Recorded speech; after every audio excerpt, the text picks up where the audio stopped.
আমাদের কাছে অনেকেই প্রশ্ন করেন যে হুজুর কুরবানি দেব, কিন্তু আমাদের পশু এখনো দাঁতেনি, গরু এখনো দাঁতেনি, তাহলে কি ওই গরু দিয়ে কুরবানি হবে? অথবা ছাগল এখনো দাঁতেনি, ওই ছাগল দিয়ে কি কুরবানি হবে?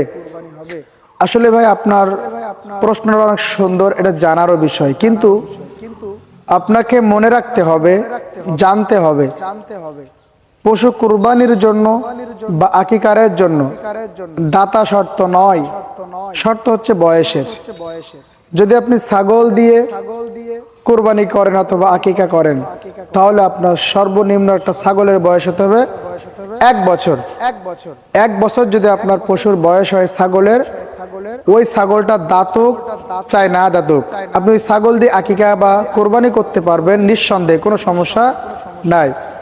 এমনও হতে পারে ছাগলটার বয়স 9 মাস বা 10 মাস, কিন্তু দেখতে শরীর স্বাস্থ্য ভালো, দেখতে মনে হয় 1 বছরের বেশি বয়স, এরকম ছাগল দিয়েও আপনি আকিকা বা কোরবানি করতে পারবেন, মাসআলা এসেছে। তবে দাতারা শর্ত নয়। গরুর ক্ষেত্রে আপনাকে 2 বছর বয়স হওয়া লাগবে। যে গরু দিয়ে কোরবানি করবেন বা আকিকা করবেন, সেই গরুতে আপনাকে সর্বনিম্ন 2 বছর বয়স হতে হবে। চাই গরু দাঁতক আর না দাঁতক, কোনো সমস্যা নেই। 2 বছর বয়স যদি হয়, আপনি সেটা দিয়ে কোরবানি বা আকিকা করতে পারবেন নিঃসন্দেহে, কোনো সমস্যা নাই।